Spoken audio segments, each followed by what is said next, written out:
From the Islamic State to Boko Haram, researchers study the motivations of female recruits. Remittances made easy for the 30 million Africans living abroad. And African-born actors and directors collaborate to share their Hollywood experiences. Africa 54 starts right now.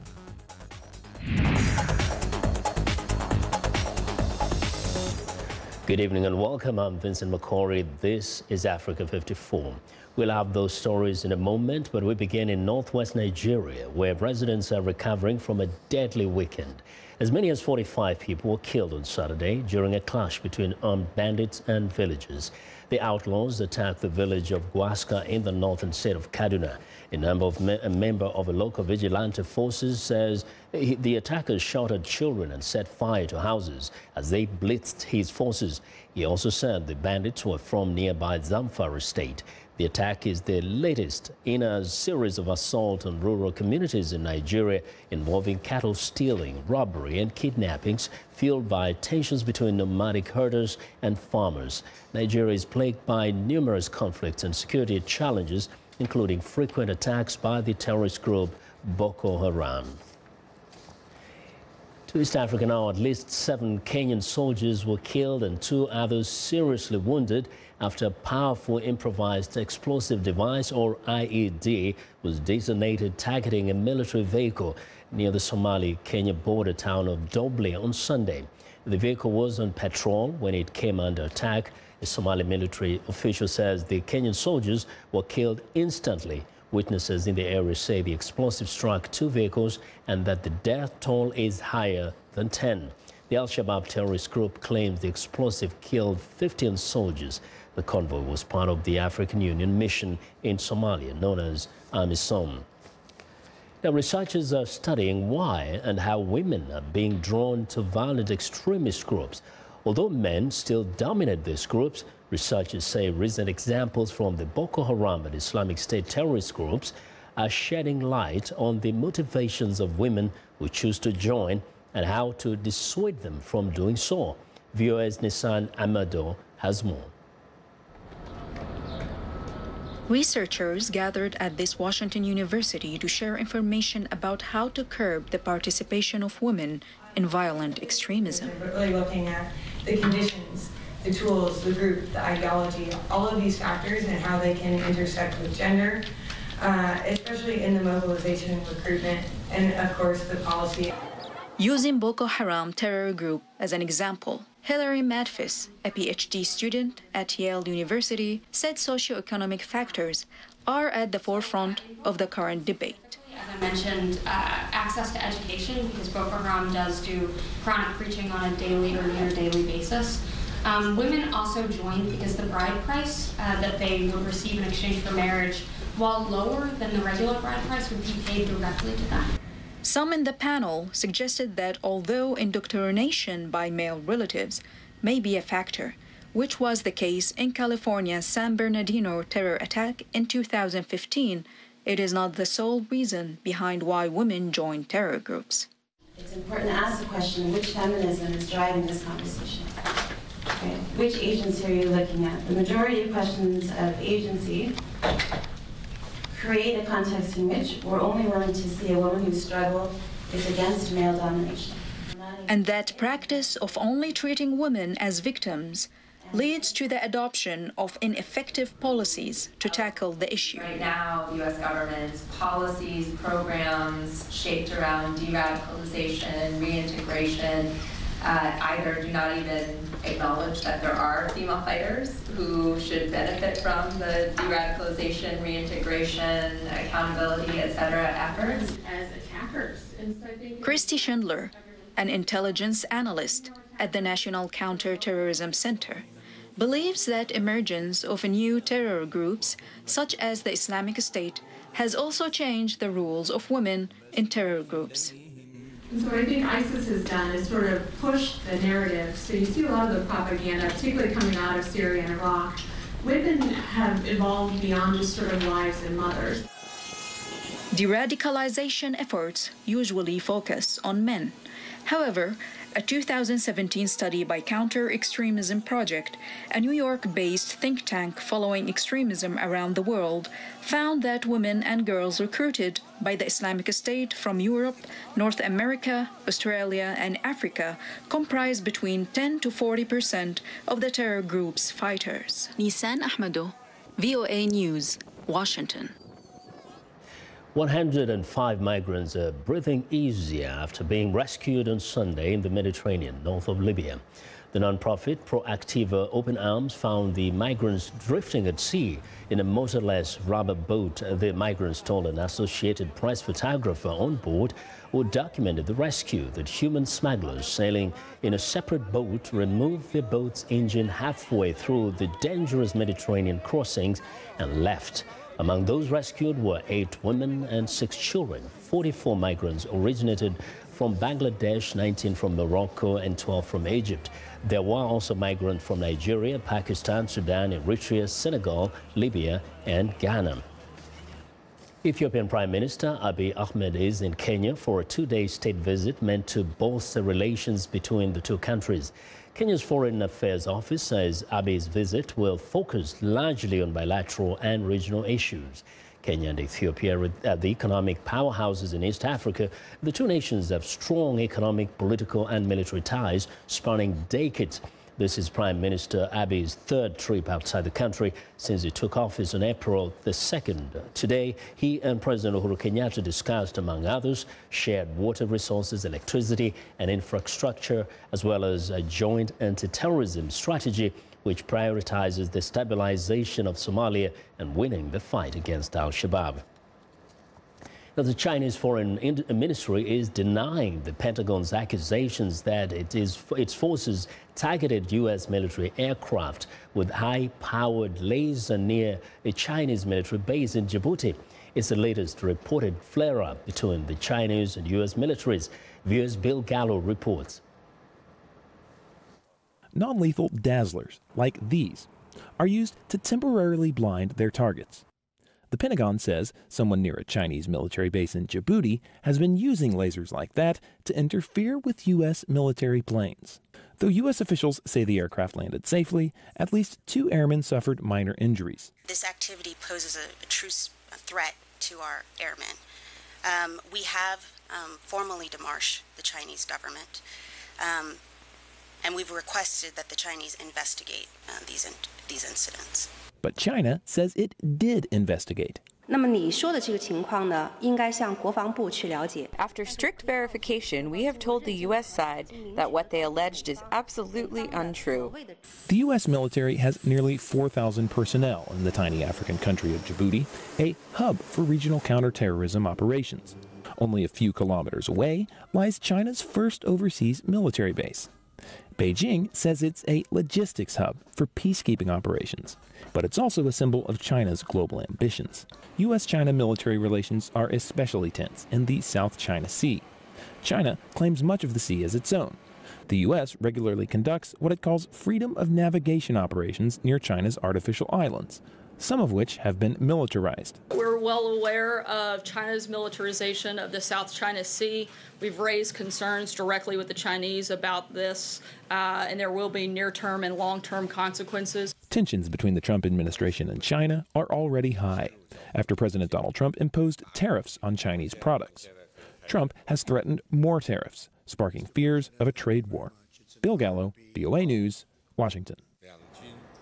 Well, I want to know what you think about Africa 54 and the stories we covered. Join the conversation on Facebook. The address is Africa 54. We are also streaming our show live on Facebook, so check us out and share our show with your friends. Find me on Twitter at VOA Vince McCory. Now, coming up, keeping remittances flowing home. Stay with us.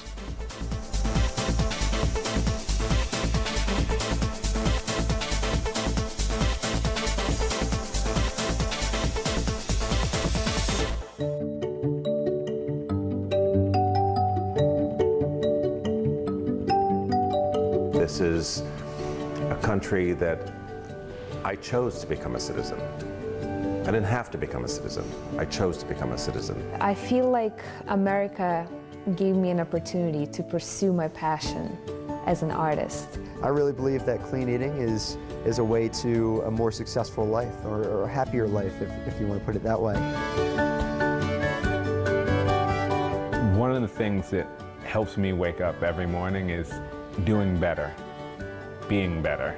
We grew up poor, and so I'm always focused on helping the working class be able to have a more comfortable lifestyle. I'm passionate about doing justice every day. I oftentimes say that justice is a verb, not a noun. You know, I believe in action and moving the ball forward.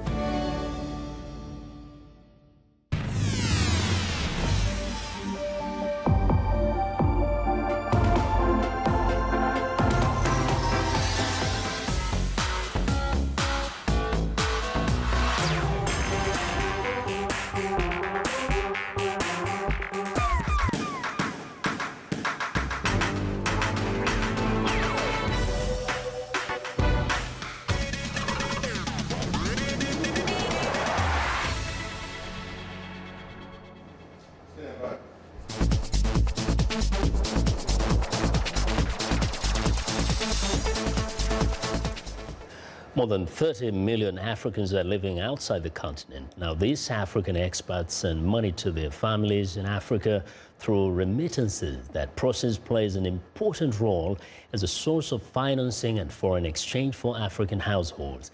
World Remit is an online money transfer service that provides international remittance services to expatriates and migrant workers. I recently sat down with Catherine Wines, co-founder of World Remit, about the service the company provides. Obviously, when we set up World Remit back in 2010, very much for us it was to make it digital on the send side, i.e. no cash, you know, so to bring it, to make it safer and more convenient, and also use the technology to reduce the cost, because that's one of the big aspects of remittance. It's still very expensive to send money back to your family. So that's why on the send side we went completely digital. But very quickly we saw the emergence of new technology, and especially in Africa, and the first one being M-Pesa in Kenya, where the mobile operators saw the need to provide some services for people to be able to make payments, and they set up what is called a mobile money, mobile wallet, which is simply using your mobile phone. And we're not talking of a smartphone, we're talking of easy, you know, the old-fashioned type Nokia, Samsung phone, and creating a virtual account associated to your mobile number. So your mobile number become like a bank account number. But the benefit of you know, mobile money is about financial inclusion, because there's probably 2 billion of you know, people in the world who don't have a bank account, but at least more than 1 billion have got a mobile. And that's where the mobile operator have seen the benefit of that. Now, about half of World Remit transactions are actually to Africa. Yes. When people think about Africa, a majority try to, in a way, think there are some technological challenges there, and also things like internet connectivity, power, access to mobile phones. What's your experience? As I said, in terms of mobile money, you know, the mobile operator have seen the opportunity, and it's much easier, in fact, to set up a network of for mobile than landlines. And in fact, you know, landlines still do not operate very well in Africa, whereas mobile works very well. You know, I've traveled a lot in Africa, and I can use my mobile more or less everywhere. Yes, maybe in some very remote areas it's still difficult, but even that, you know, has improved. But the thing with mobile money, you don't need internet, you don't need 3G or Wi-Fi, you just need a really basic mobile phone. And that's what's been really, I call it a revolution when it comes to mobile money. What would you say some of the areas where perhaps these mobile accounts haven't been put into proper use, or at least people haven't taken advantage of this, that they could do so? What you need in order to really make a good use of the mobile money is that you got to have an ecosystem. So initially, when you start with a mobile money, you probably can receive money and then cash out, which was the experience in Kenya with M-Pesa. But once you start building the ecosystem, then people are going to use it for a lot of things. So for example, in Kenya, which is now 10 years old, M-Pesa is 10 years old, they've got a really developed ecosystem where people can, pay bills, pay utility bills, pay school fees, and so on. Go to a market and pay someone. But also then they're becoming, they've got now a credit history, and therefore they can start getting microloans, microinsurance, and other products are being developed around the mobile money account. Mm-hmm. For a number of years now, there has been concern that such mobile accounts could be used by terrorists to transfer money. Been the case in countries like Somalia and other places. Yeah. What do you do about that? What are you? I think there's been, but now both mobile operators are all licensed, and Somalia I would say is a slightly different case. But if you look at the rest of Africa, the KYC requirements are very high. You cannot just have a mobile money without doing anything. You have to actually be KYC'd. So you got to go and show some kind of ID and there. So the mobile operators obviously do some work in terms of compliance work, but we do a lot of work when we send money. Well, that was Catherine Wines, co-founder of World Remit. Now tomorrow we'll bring you part 2 of my conversation with Catherine Wines.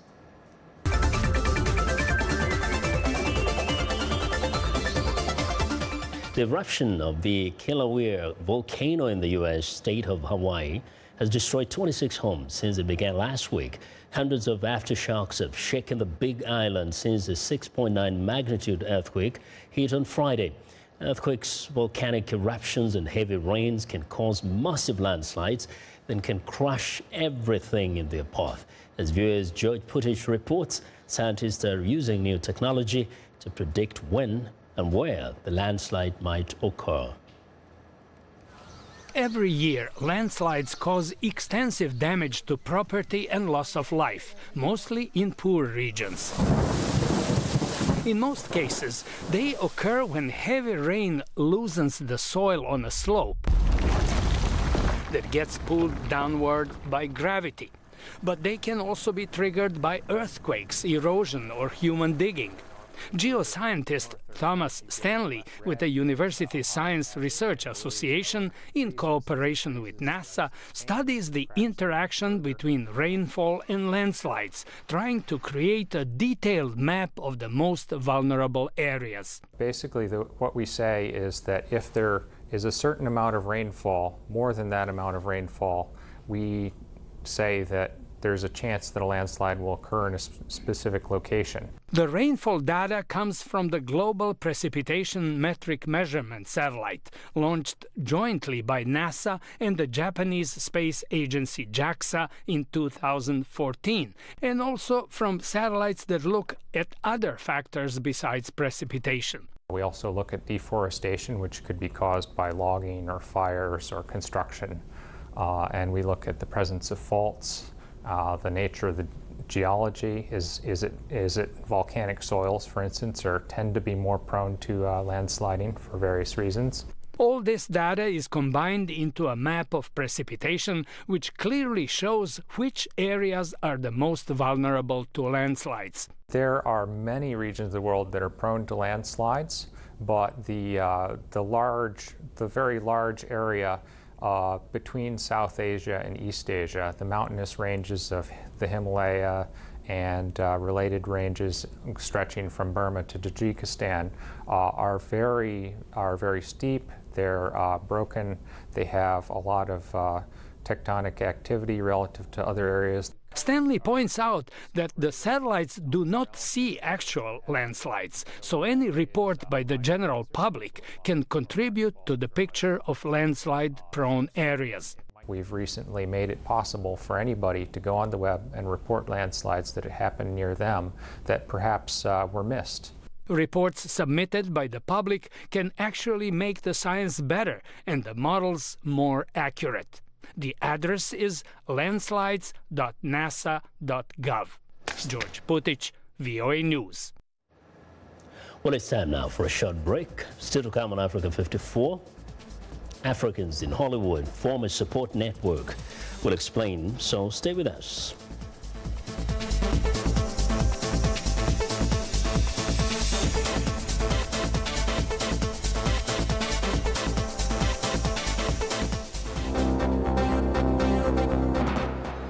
In Mali, the president of the ruling party tells hundreds of supporters in Bamako that Malian President Ibrahim Boubacar Keïta wants to run for a second term. In Kenya, Ethiopian Prime Minister meets Kenyan President Uhuru Kenyatta in Nairobi on Monday. UN Special Envoy Abdoulaye Bachili meets Madagascan President in Antananarivo after nearly 2 weeks of street protest against the regime. The Libyan Navy announces it has rescued more than 300 migrants in 3 separate operations, reporting 1 dead and 3 missing. Finally, in Egypt, the military chariot that belonged to ancient Egypt's boy king Tutankhamun has been moved to a new museum near the pyramids.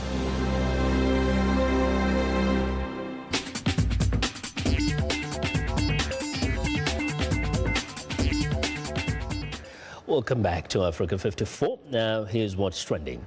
Esenam Nyador is one of the only 4 female taxi drivers in Ghana's capital, Accra. After graduating with a master's degree from the University of Ghana, she bought a car and joined a campus taxi unit near her former university. Esenam has tailored her business to cater to corporate clients, tourists and experts working in Accra. She's also an ambassador for a transport project known as Women Moving the City. The initiative is working to train and empower women to become bus drivers with an aim to create employment and offer safe transport services. Well, next up, MoveOverMatch.com. Facebook is launching a new dating feature. CEO Mark Zuckerberg said to laughs at Facebook's F8 developer conference that the new tool is not just for hookups, but to build meaningful long-term relationships. The feature will be opt-in, meaning you have to choose to use it. Zuckerberg stressed that the feature was built with privacy and security in mind from the start. Facebook is also launching a new portable headset that it's counting on to transform the geeky realm of virtual reality into a mass phenomenon. The $199 Oculus went on sale May 1st. Oculus Go is a standalone requiring no wires or cables. And finally, a robotics event is hoping to inspire girls to follow their dreams and work in the science and technology industries.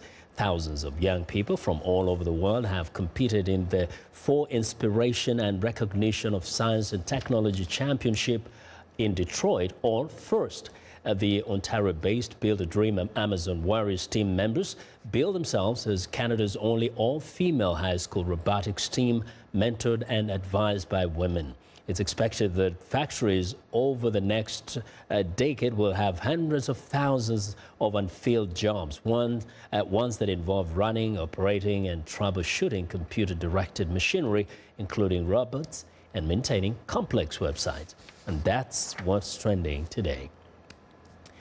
They are producers, directors, editors, and actors, but what they share in common is their continent of birth, Africa. Once a month, they meet to share their experiences in Hollywood and work together to raise their profile, the competitive film industry. VOA's Azuma Kampauri has more from Hollywood. Stuck in one genre because from there... These artists living in California come together each month through an association called African Artists Association, a forum where talents of the African diaspora, new or established, can learn from each other. The whole idea is to find a space that we can disseminate information, educate people on the industry, help them navigate the business better. Francis Onalum and other African filmmakers have been meeting regularly for 9 years. They often invite special guests, celebrities like Kasim Bashir, recently acclaimed at the Sundance Film Festival for his film A Boy, a Girl, a Dream. Bashir shares his enthusiasm for film with members of the group. There's 1,000 beautiful things and 1,000 normal things that are to be explored, and 1,000 fascinating things like sci-fi and fantasy. But while everyone has ideas on how to succeed in Hollywood, Onalum is aware of the challenges. You're too African, you don't sound American, and this role's not for you. So what happens then is individuals end up just doing the African roles. But keep in mind, even the African roles are being you know, there's competition with African Americans and people of the diaspora, like Jamaican, Haitians. Everyone goes for the same roles. It's hard. I mean, I have to be seriously honest with you. It's about persistency, consistency, and being reliable. Hollywood is one way, but at least in African Artists Association, we're really big on being creative and finding our own content and making our own content. In the exchanges, a recurring theme is the connection between Hollywood and Nollywood, the colloquial term for the Nigerian film industry. Hollywood wants to connect with the old Nollywood in terms of the story, but with new Nigerian cinema in terms of the quality. That is where we're going. Black Panther being the #1 movie in the world right now, I feel like these are very exciting times for a different perspective of that immigrant experience. More than a month since its release, the movie Black Panther continues to break records. The film about an African superhero has inspired and opened up new possibilities for those in the African diaspora, from those who have made it to those still trying to make their mark in Hollywood. Arzuma Compaore, VOA News, Hollywood. Well, researchers from Italy's Turin Polytechnic University have found no evidence of any hidden burial chamber behind the walls of the tomb of ancient Egypt's boy King Tut. The Egyptian Antiquities Authority said, bringing a disappointing end to years of excitement over the prospect. Now, the Italian team conducted extensive studies with ground-penetrating radar that it said provided conclusive evidence that there are no hidden rooms around the burial chamber. Experts have been divided over the existence of a concealed chamber behind the tomb, which some believe could be the final resting place of the lost queen Nefertiti. In 2015, British Egyptologist Nicholas Reeves proposed, after analysis of high-definition laser scans, that Queen Nefertiti's tomb could be concealed behind wall paintings in the famed boy King's burial chamber. Now, the discovery ignited massive interest, with officials first rushing to support the theory, but then later distancing themselves and ultimately rejecting it. The ministry has been gradually moving King Tut's belongings to a new museum outside Cairo, near the Giza pyramids, to undergo restoration before they're put on display. Well, and that's our show for today. Now, be sure to watch Africa 54 on our website at voaafrica.com for more news. Tune in to VOA's evening radio show, Africa News Tonight, at 1800 UTC, and in the mornings today, Break Africa between 0300 and 0600 UTC, Monday through Friday. Thanks for watching. From all of us in Washington, have a good night.